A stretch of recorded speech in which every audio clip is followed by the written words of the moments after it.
All right. Today we're talking about ethics. And what's interesting about ethics is that no matter when you start to talk about ethics, something will arise that will give you a really good example. This week it happened in Phoenix. I don't know if you heard this story. It happened at St. Gregory Catholic Church, a church that I know really well because I used to deliver bread right across the street from it. And the pastor there, who's been there for 20 some years, they found out that in his baptismal ritual, he was saying, "We baptize you" instead of "I baptize you." And the Catholic parish, not the parish, but the diocese said, that means that all of the baptisms he's done for the last 20 some years are invalid. Are you kidding me? No, you're not. No, Well, I'm not. So yes. somebody who is baptized, I get the lady who baptized her child this week, right? Okay, I'll just bring them in, we'll do it again. But somebody who's been thinking they were baptized for 25 years, and all of a sudden the church is saying no. And the reasoning, if you didn't hear this, was that he was saying we because he's looking at himself and at mom and dad and grandpas and grandmas and godparents and all the friends. And he's saying, all of us together, we're baptizing you. That's and right. He's supposed to say I because he's in the place of God. God baptizes. The place of power. Yeah. But it wasn't power so much as he's representing God in that moment. So he's speaking I as if he's saying God. Now, I get the theology. I understand what they're trying to say. To invalidate 25 years of baptism, I don't get that. ethically goes a little too far for me. And for some of my colleagues who stood up and said, I say the same thing. Yeah. Right. Well, so yeah, I was disturbed by that because, and that's some things that's driving people out of a church. And then from what I understand, I'm not familiar with Catholic theology, but that also invalidates the other rites, the First Communion and wedding, and would therefore say that infant could never be in the presence of God. It would have to be in some type of, I don't know if they changed it, but yeah, it just. Yeah, and it's just a place in there that where we get to sometimes with ethical questions. And I have to ask in there, what are they emphasizing? But then truthfully, isn't that what we always have to ask in ethical questions? What is it that I'm putting weight on versus what is it you're putting weight on? And what do we do in the space between? In essence, it's the question that Bishop Spong asked in the very first chapter of the Unbelievable book, the first chapter on ethics, where he said, from where does the human sense arise that some things are good and others are evil? Right? That's what we're all trying to figure out. Which things are good and which things are not? And how do we discover the difference between them and maximize that and live in the space of those two different things? And a lot of it comes down to what you choose to emphasize. Anybody else notice that sometimes other people emphasize things that are not as important as you? Or not as important to you?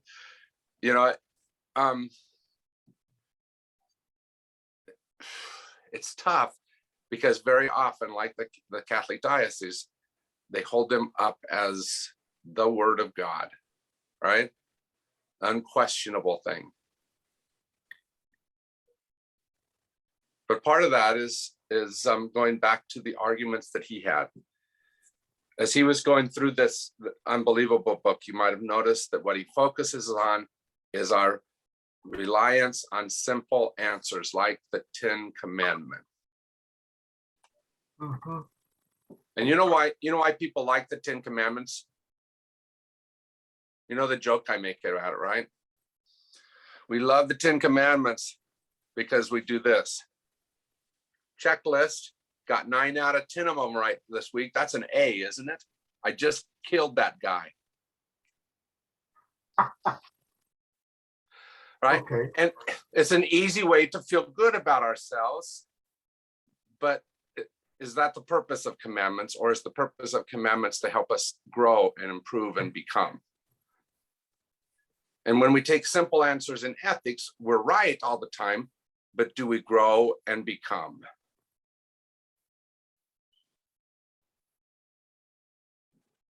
Actually, my experience for being a Baptist for 2 years was the exact opposite.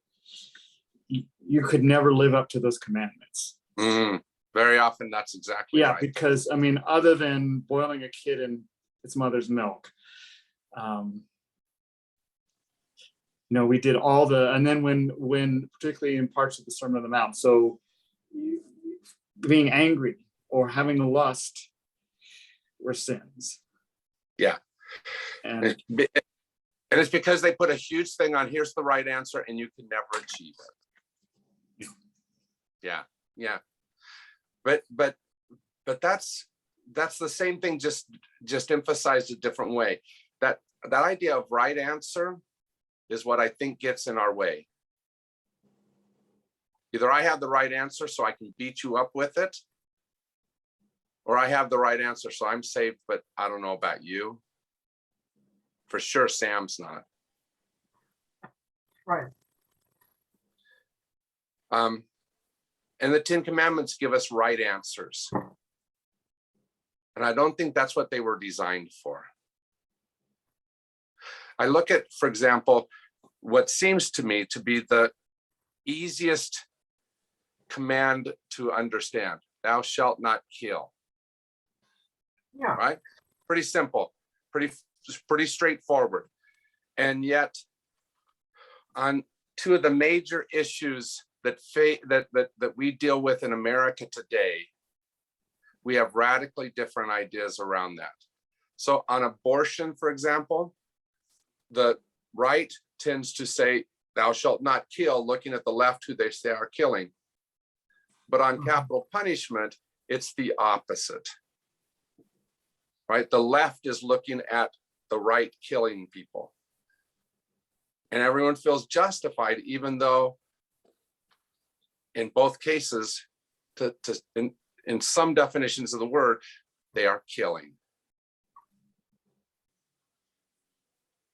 Okay.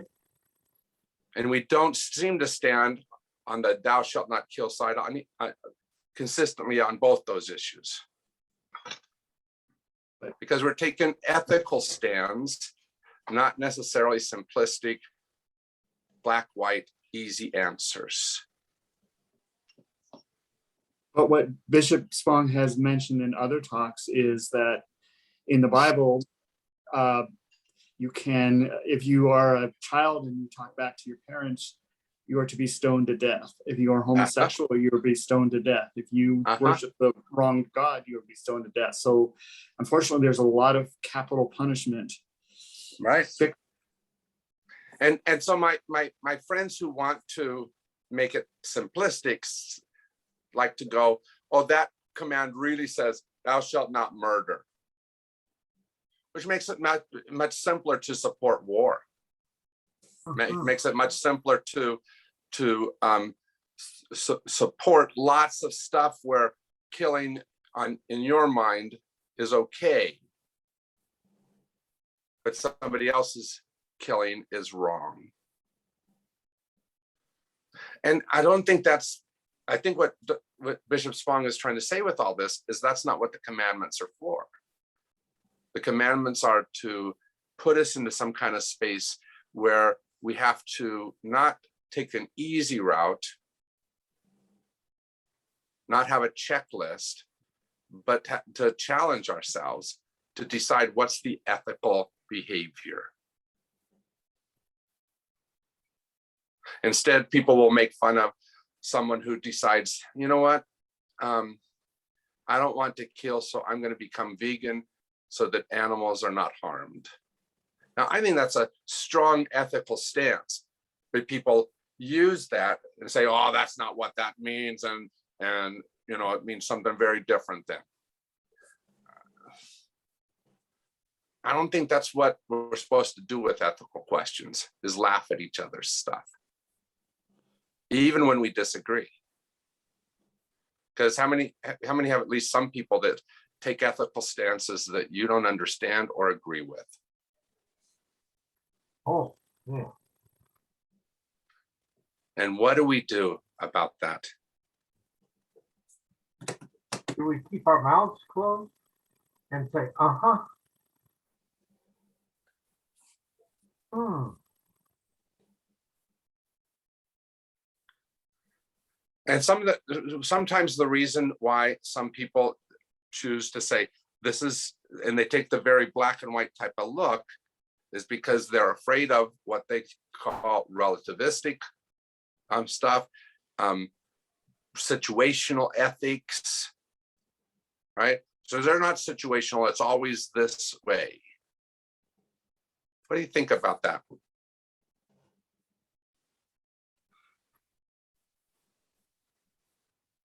And they have draw trouble hard with and the fast word lines out with always. each one.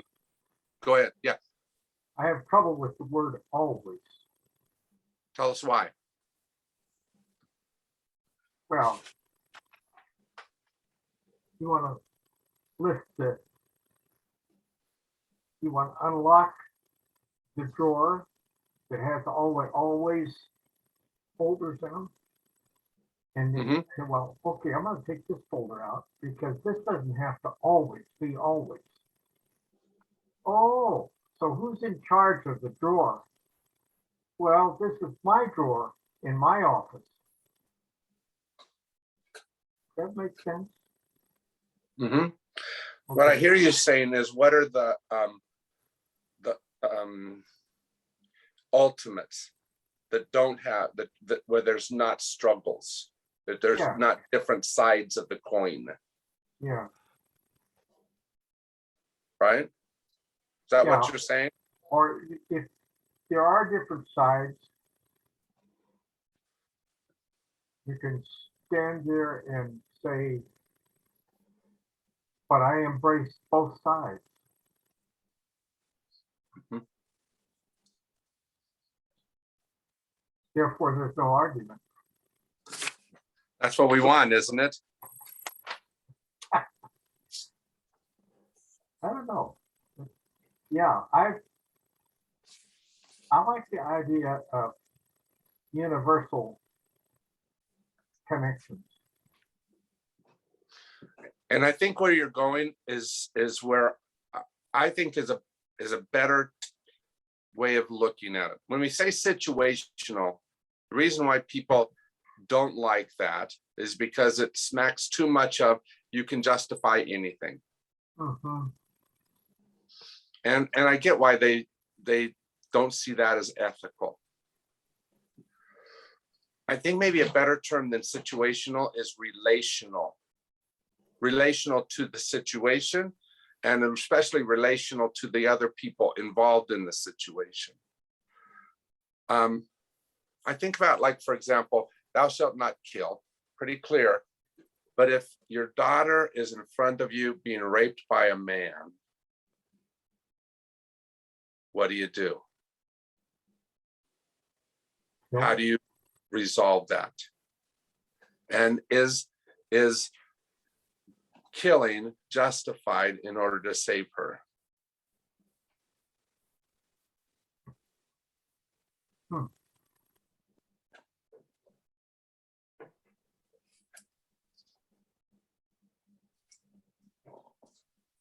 That's the argument my mother always told us, that if anyone came after them, she would hit them in the head with a frying pan.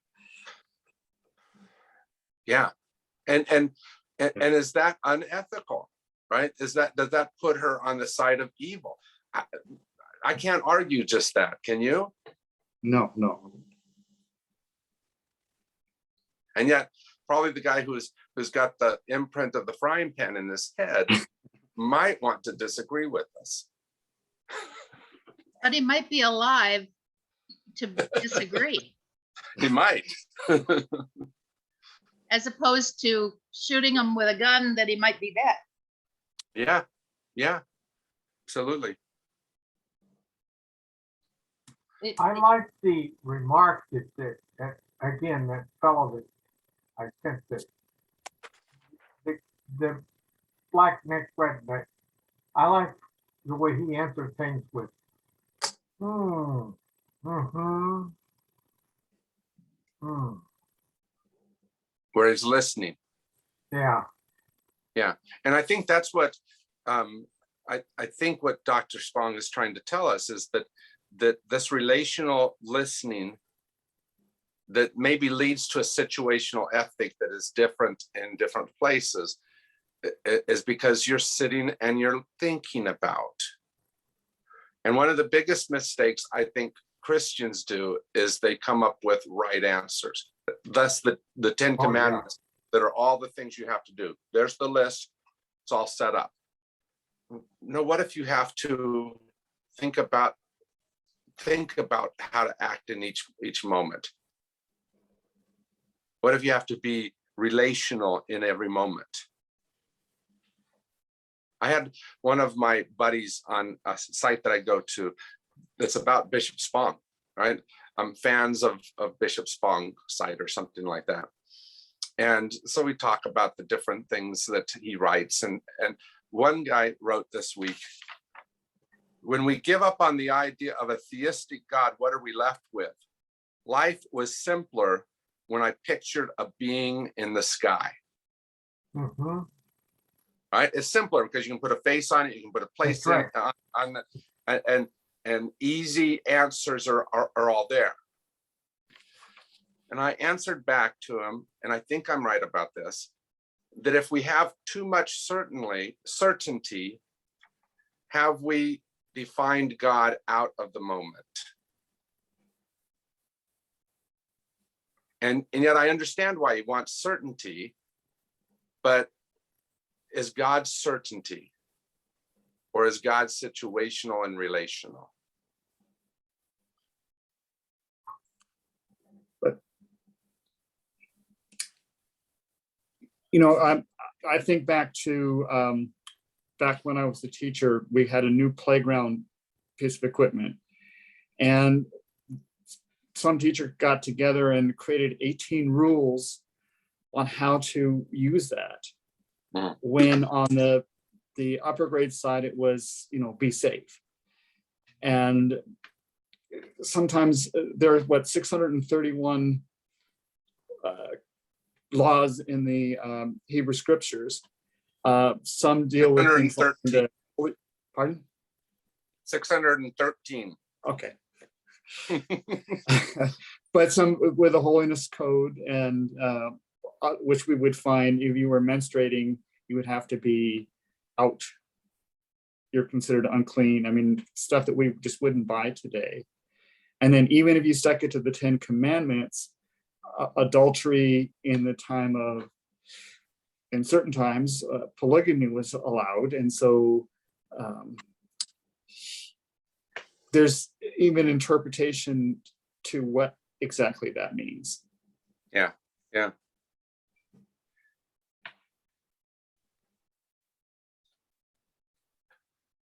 So what do we do?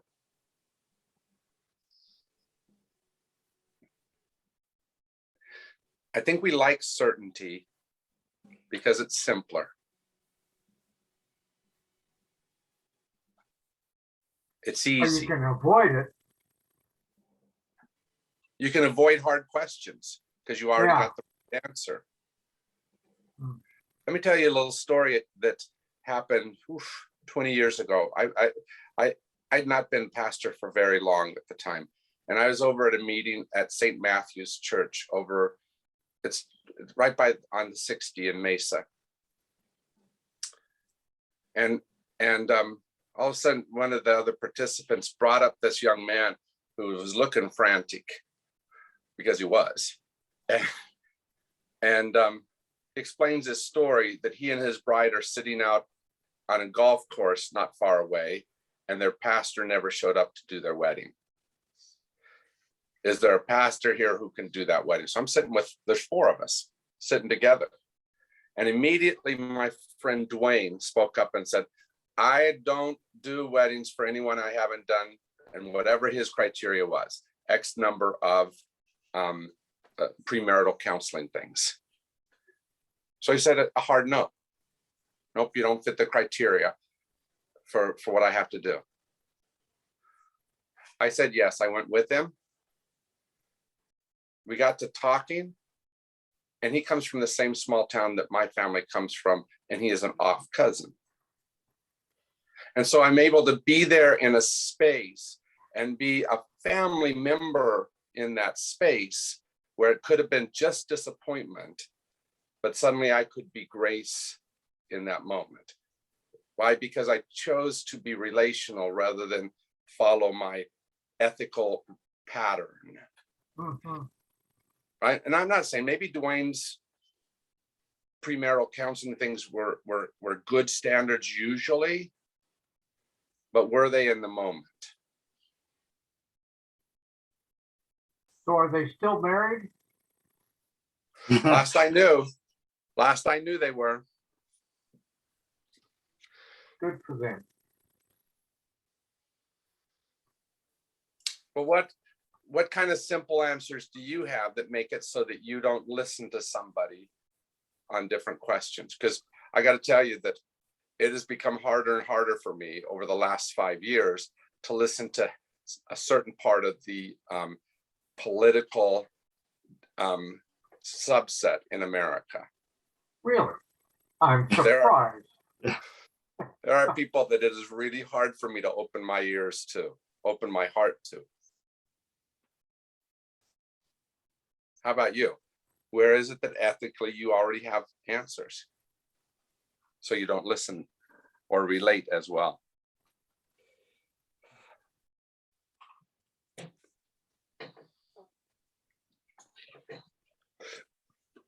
Ron was about to say something. Yeah, so I haven't crossed that bridge because it's hard. And so actually I bought a pair of headphones. So if I'm in a restaurant and somebody is sharing their misinformation they hear on a certain cable, I just shut it out. But I was thinking just in terms of, I'm a pile person. I've worked with principals who either shuddered or understood. I worked with somebody for 18 years who was a neat freak, and we came to an understanding. Is that there were certain, we, and I think that's the important thing. And then we didn't. One vice principal kind of took this as a moral failure on my part, and then my principal said, I talked to him about that, and I didn't come on to her as a neat freak, and she didn't come on to me as a slob, and we worked it out. And I think that well, and actually I was going to say, basically coming to the idea that all laws, even the 10 Commandments, were human creations. I mean, when we come down to it. And in your sermon on Josiah, I mean, I would still believe the historical, that somebody in his court wrote the Deuteronomic Code, but that doesn't take away from what he was trying to do. Right. So I'm just saying that all human rules are set up by humans as a way to get along together, and then always are going to be subject to change. The hard part, though, Ron, is that if I write it down, I don't want you changing it. Think about something like Roe v. Wade, that the right's really working to overturn. If you lived pre that decision, you saw some of the absolutely evil ways that things were happening, and you know that law took away some of that awful stuff and allowed a better world to be there. And so it's, as people try to dismantle it, it is not hard to go to that fearful spot. Yes. And that's, I mean, that's a real difficult one. I think it's going to, I mean, I think it's going to be overturned, and I think that's going to create a lot of friction in this country. Yeah. Because You know what's yeah. you know what's hardest about something like the abortion question, which is a major divider in American culture, isn't it? Mhm. If you look at something like Kohlberg's Yes. hierarchy of moral thinking, both sides of that issue are very high ranking sides, right? Pro-choice, the other side, pro-life, pro-choice. They're very high. Now you might notice that I'm putting pro-choice a little bit higher because that's where I'm at, but you can argue for either one. The problem is that when we do that, what we often do to the other side is we lower them way down here. I'm the good one, you're the evil one. And we denigrate the other side really easily. Instead of sitting in that space of hearing, why is it that that's important to you? And really listening to each other, even if we don't agree. And if we would do that, we would see high ethics in each other. If we would truly listen, we just don't listen any longer. We don't communicate on that issue. Do we? We yell at each other. I guess that's communicating to some degree, but we're not listening. Well, and I would bring up, and then this, that I would be pro-life in a larger sense, because supporting the environmental issues, supporting wearing masks, and trying to be respectful of other people's needs during the COVID. That's all part of being pro-life. Yes. And right. Yeah. And taking care of a child, like to pay for the early years that are so difficult for those parents sometimes. Right? That's all pro-life. Not just having birth, but how do we care for our children? Paying for schools. Ron, you were probably at a school that was completely well funded and had everything it ever needed. only when I dream. Yeah, but that's not every school.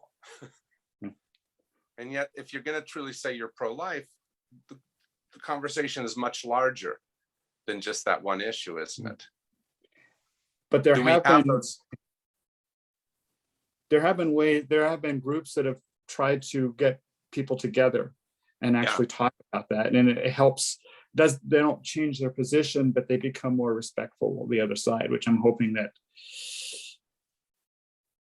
Yeah, it would help. And I think that's a lot of what Bishop Spong seems to be pushing in here, and he does it by using a certain word, trust.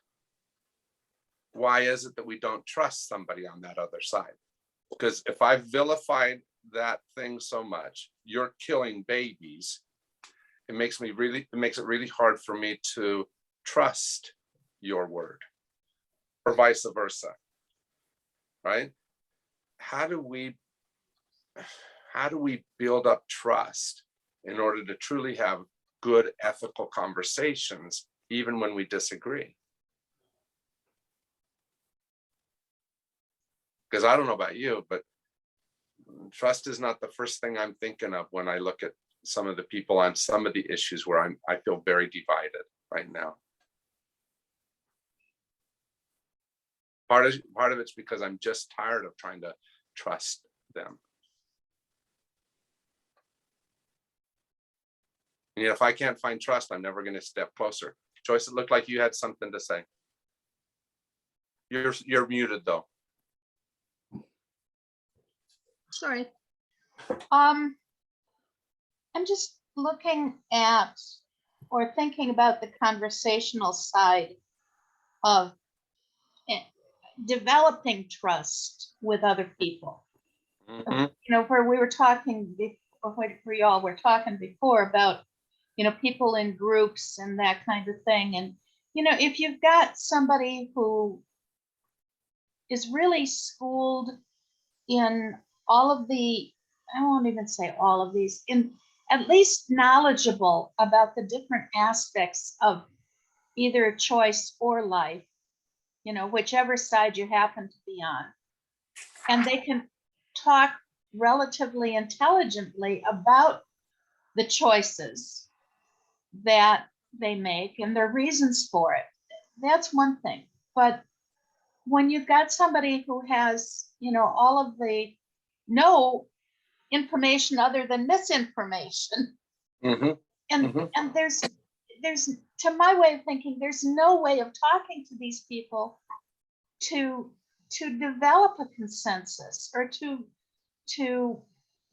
understand where they're coming from. Yeah, especially So, because, oh, go ahead. yeah. I'm sorry. No, I mean, it works for Trumpers, it works for people on the on whichever pro-life or choice side, whatever. It works for all kinds of things in this society, but it doesn't change it when people just are not knowledgeable and they're Right. trying to force their opinion on other people. And that's my thing. Sometimes it doesn't feel like they have misinformation. They just have an opinion. And they hold that Yeah. trumps everything. But that's what I think is wrong with just 10 commandments. That says, I got it already figured out. Because I know what all these things mean. And I like the Jewish conception better with their 613 laws, right? They sit and they talk about, what do you think about this versus this? What would you do in these kinds of, and I think we have too many right answers in Christianity, that we've built ourselves around right answers and we beat each other up. And those right answers are typically opinions more than what they are well thought out answers. Mhm. You said something the other day, it may have been as a talkback. It really rang a bell with me. Somebody said something about Fox News, and you said it's not news, it's opinions. And It is. I thought, man, is that right on? Don't tell me it's news. This is your opinion, and I will listen to your opinion. Yeah. And yet, if you talk to somebody who really likes Fox News, you know what they will tell you? It's the only news station that tells the truth. Aha, yes. And Yes. so they only listen to that. And even if it was news, it's the only place where you can find truth is terrible. It's not very good for a conversation, and it definitely doesn't put us into a space where we can find an ethical ground together. So does that mean that they would definitely believe in the 10 Commandments? That's what it is. They would believe, yeah, there are things that Fox News puts out that they believe no matter what, right? So for example, in the current, there's kind of a thing going around about Hillary Clinton and was she spying on the Trump campaign. And there was something that came out that they took from this level to this level that quick in order to be against. And they believe that it's told the whole truth because they wanted to have that be the whole truth. And President Trump said something along those lines that, see, she was spying on me even in my presidency. And there's no evidence. There was nothing there about that. But that's the convenient truth that he wanted to have. But it makes me have to wonder when I do that too. Well, let me bring two things. The first is the idea right now is that and this unfortunately came out of the battle between, I believe, Judaism and Christianity. And that became, you're not something we disagree with, is we are right and you are wrong, and we are representing God and you are representing the devil. And when we have that type of absolute good and absolute evil, that's what's behind this and what scares me. And then to say I believe, and it's happened particularly since Nixon, but even before then, and it can all go, I mean, it goes back on both sides, but it's this idea of dividing the country in order to gain power, to let the powerful have power. And that happened under the Democratic Party in the South. It's happening right now in the Republican Party nationwide. And that's what we have to address. And we can't, I do remember, my child minister, not Byron Haynes, but in California, talked a lot about Bonhoeffer and that we can be wanting to be kind, but at some time we also have to make a statement about things when we see real danger, that thing affects other people. And it's trying to find that line that is a challenge. It is a challenge. And I will use the example of Mel White and his soul force to build on both Gandhi and Jesus for being able to stand up, but yet come out of love, Yeah, and the hard part about that, though, is that for some people, all they can see is Mel White, the gay man. And as soon as he's a gay man, they can't see anything but that. Mm-hmm. I had an experience in seminary that was very instructive this way. I had a classmate who was married to a woman who shares my background, right? And if you know Mormonism very well, you'll know that patriarchy doesn't begin to describe it. There's heavy patriarchy in that. And so, I always say that I don't even understand how a woman stays in Mormonism, because, especially a woman with any kind of opinion or mind. But it was even worse for her. She was severely abused by her husband. In leaving that, she found the woman that she married. And that relationship was the safe space away from. Now, whether she's homosexual or not, you asking me to say, leave this safe space and go to an unsafe space, to me feels unethical.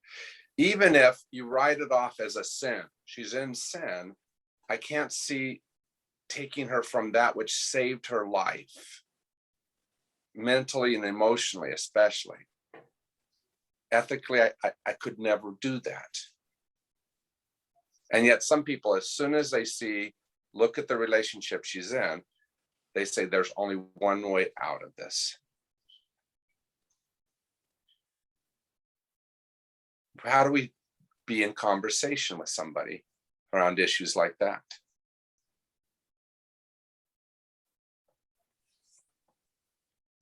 It's tough, isn't it? And Mel White, she's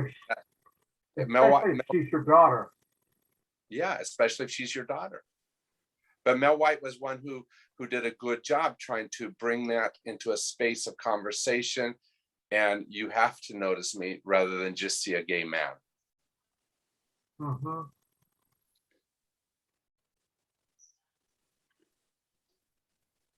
Wouldn't they be upset if it was discovered in an ancient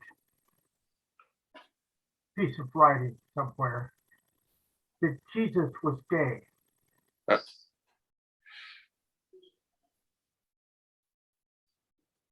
Love everyone. Which in my opinion is not beyond the pale. I think that very, very clearly could be true. But we do have ancient writings that show all kinds of gayness around the world, right? There's a tomb in Egypt, for example, where there are two men who served in the royal household, and it says something along the lines of, they are living together in death even as they live together in life.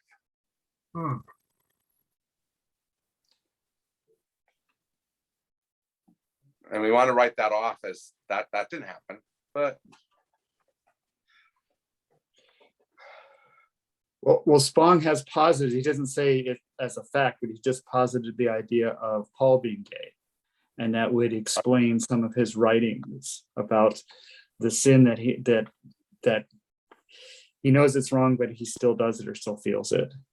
Right. And I think that's a very real possibility as well. And I would just bring up into the larger conversation is, when Raleigh spoke, because I spoke Sunday just about what it was like to be gay, when we can see those people as human. So I grew up believing that you could cure gayness. It was something that, and when I heard people talk about their experience, that changed me. I saw them as people and not as deviants. Yeah. And the same thing with people of different cultures. Yeah.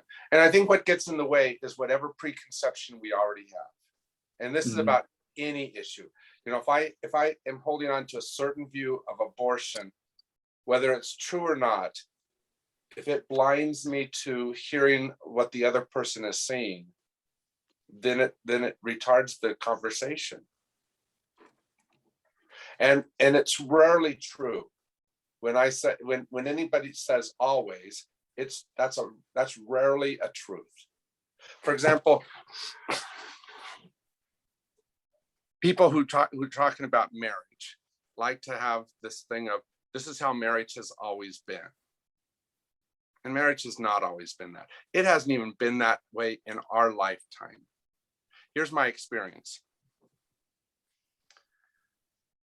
My dad and mom were together their whole adult life, 47 years, right? And that generation was wonderful at staying together.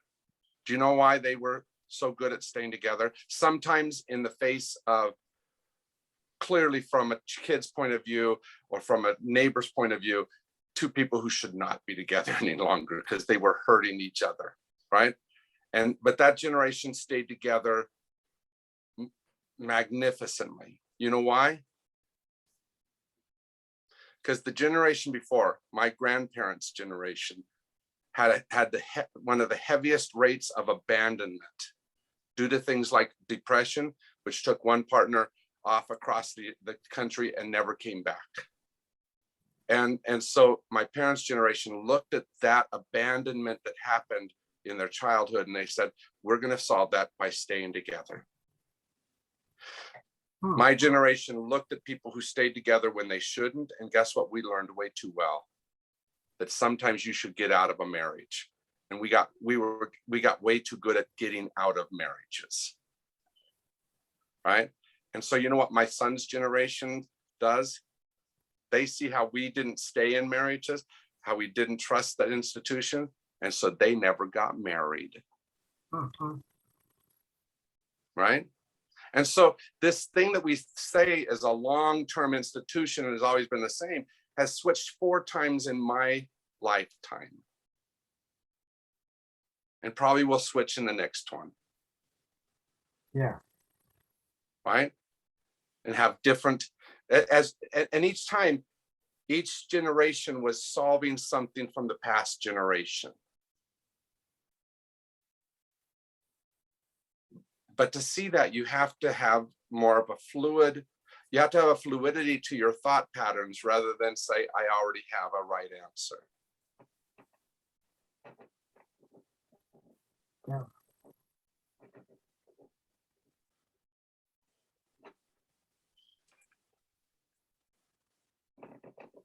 So what do you have the right answer to where it'll make it hard for you to be in an ethical conversation with somebody?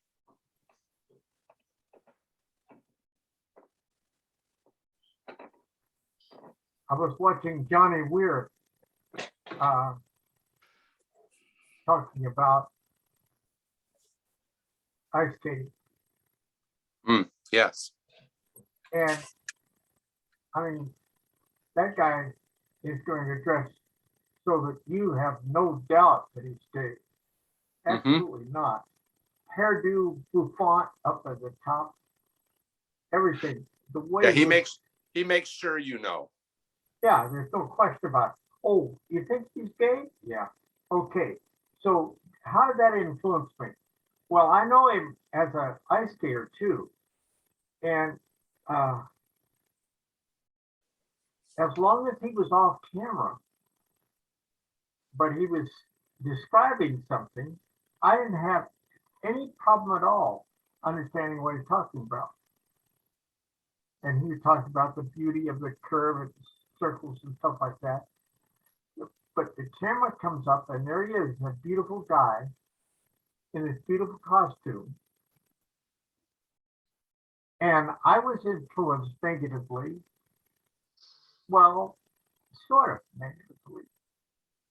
Laughingly, maybe is another word.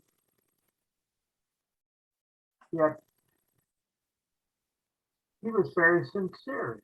He was, Hmm. he and he knew what he was talking about. Bless his heart. Yeah, I don't Yeah. know. The hard part is, Sam, though, is that we all have something like that that sets off our alarms in Yeah, different ways, yeah. right? I don't mean it to, but it does. And we have to figure out how to not give in to whatever that thing is, right? One thing that helped was knowing, and I have difficulty with names, but the tall guy and his partner, I think his partner who's still alive, uh, not Martin. I can't remember. They're going to church. Uh, anyway, they were they were so delightful to know them. I felt so honored to know them. What was his name? Oh, Uh, are you talking about David and Joseph at church? no, Dave, that sit right behind you, in front of. right in front. Yeah, David and Joseph. They have their daughter Linnea. No, it was I think before that. I think he's talking about Ron and Marshall. Marshall. Oh, Ron and Marshall. That's right. You're absolutely right. Yeah. And they were so delightful. And uh, they joked very freely. Plus the fact that they read all three of my fiction books. Mm. And they made comments about them. And it was fine, you know. Oh, I don't know. I like this church. Yeah. So let me deviate just for a second and tell you something. Marshall is facing some really big things. You know, he's been dealing with cancer for the last 3 years, and so he's facing some big choices. So please Yeah. keep him in your heart as over the next little bit as he does that. And then let me tell you a story that I think is instructive here. I was talking down in Yuma one day about what teachers do and what happens to teachers. There are certain names that become kind of polluted for a teacher because of a certain kid that bore that name, right, Ron? Yes. Right? And one of those names for me was this kid named Jerry, who was just a squirrely kid, and he just, and so it's hard for me to like the name Jerry. And I said that in church, and then Jerry came up afterwards, not my Jerry, the member of the church, who said, I hope you still like me. I said, I do, Jerry. But I have to take that into account as I am approached by anybody named Jerry, to not let that kid Jerry affect how I deal with this kid, this person in front of me. And I think that that's what we have to do too, because this person looks like, acts like, speaks like something, that doesn't tell the truth about them. Yeah. And do I put aside that whatever in order to have the real conversation with them? Yeah. I'm healed. angel.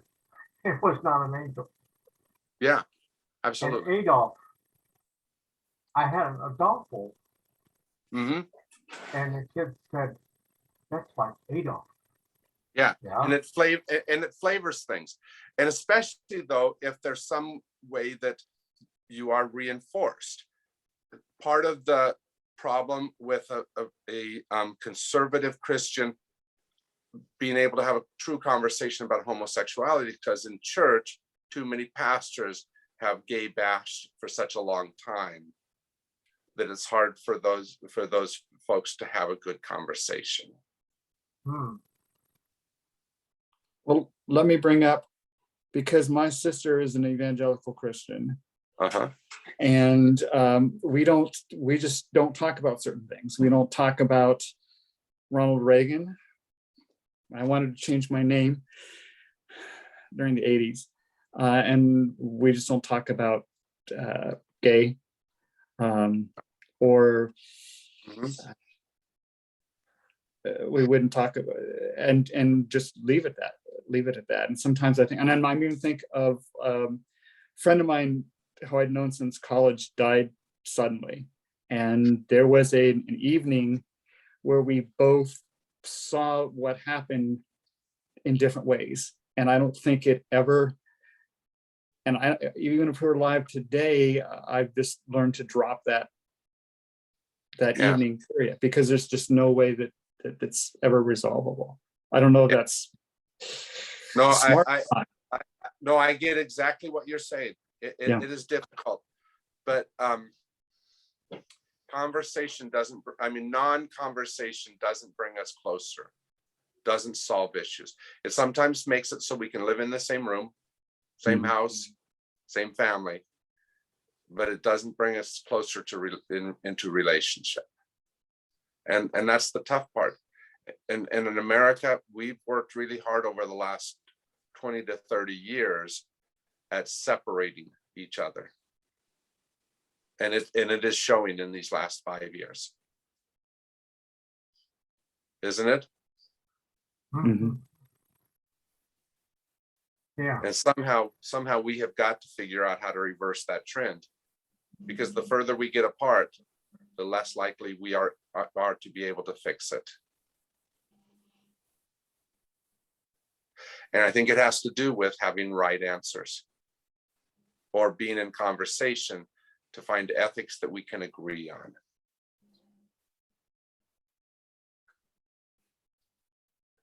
Yep. I guess the hardest thing for me, and when I call Fox propaganda, or other words I won't use here, and that is, my father was convinced that the Affordable Care Act had death panels, even though before it, we had a death panel when we had to basically talk about whether to pull the plug on my mother or not. And Yeah. she did survive another 6 months. He believes that global warming is a hoax. The man that I knew as a child that refused to stay in a campground in the South because the man used the N-word, was giving racist tropes that he heard from Fox News later in his life. And it's difficult because part of it is we're coming from two beliefs, or different beliefs. It's like the movie Don't Look Up. Yeah. We've got half the country saying look up, and the other half saying don't look up. Yep. And not talking to each other, and definitely seeing whatever the other side is saying as completely uninformed. And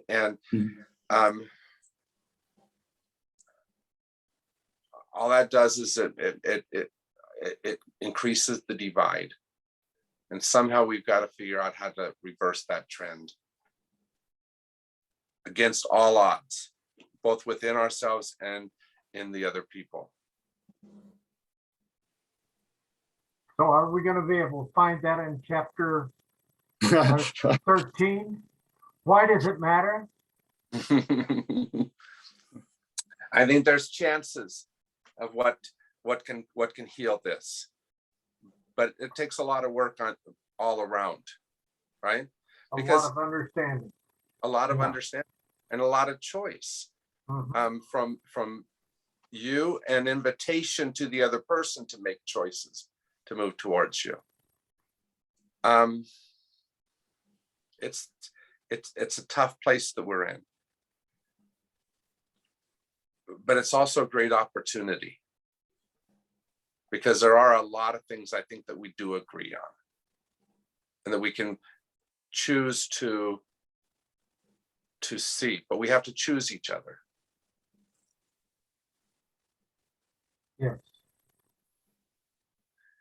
And we can't just have right answers. We have to be in right conversation. Yeah.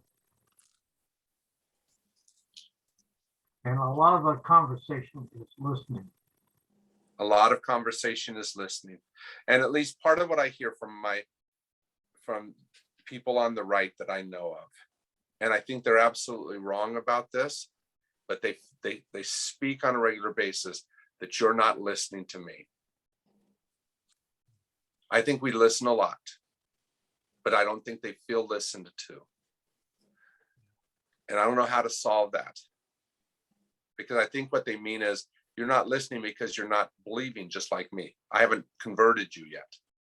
Yeah. And so I'm trying to figure that out. I don't know about you, but I don't have the answer to that.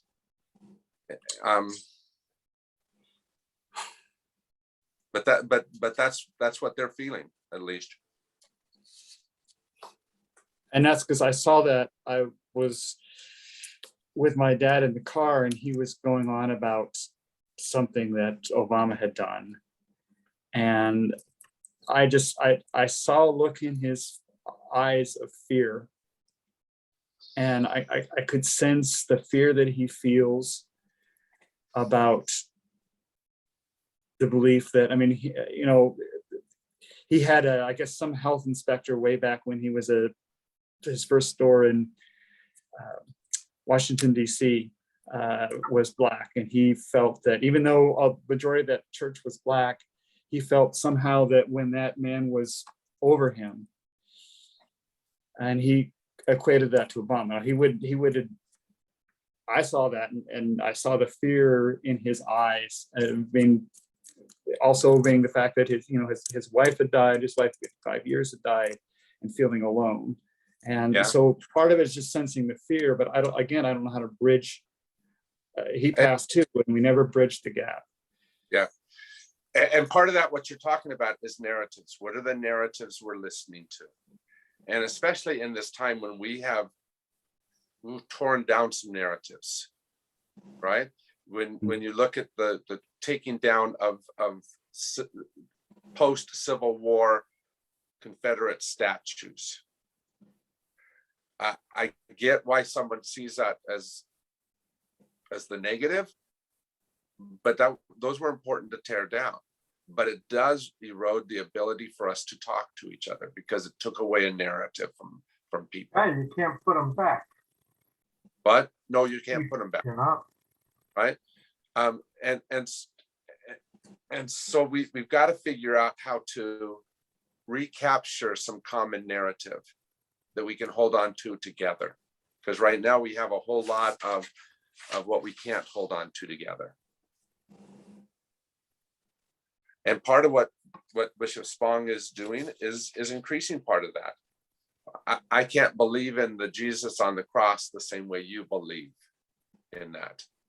But is there something where we can talk and find a space where we can talk together and believe together? That's what I think we're trying to figure out. What are the narratives we can hold on to? And on that happy note, I knew that the good news is that we don't have to solve ethics, because I think it is not a solvable thing. It is an ongoing way of talking and sharing and growing together. But do work, find ways that you can have some of these types of conversations, not with your worst wacko neighbor, right? Don't try to do it there, but do try to figure out ways that you can have conversation with somebody who where that conversation has lagged over the last couple of years. All right, my friends, thank you for your time. I appreciate it. And do you have I just a minute? appreciate your time. And thanks, Sam and Joyce. And I will get you the things on prayer, but they won't go out until tomorrow. I usually send them on Thursday, but it'll be tomorrow before I get it to you. All right. Take care, my friends. Thanks. Take care. Bye. So long.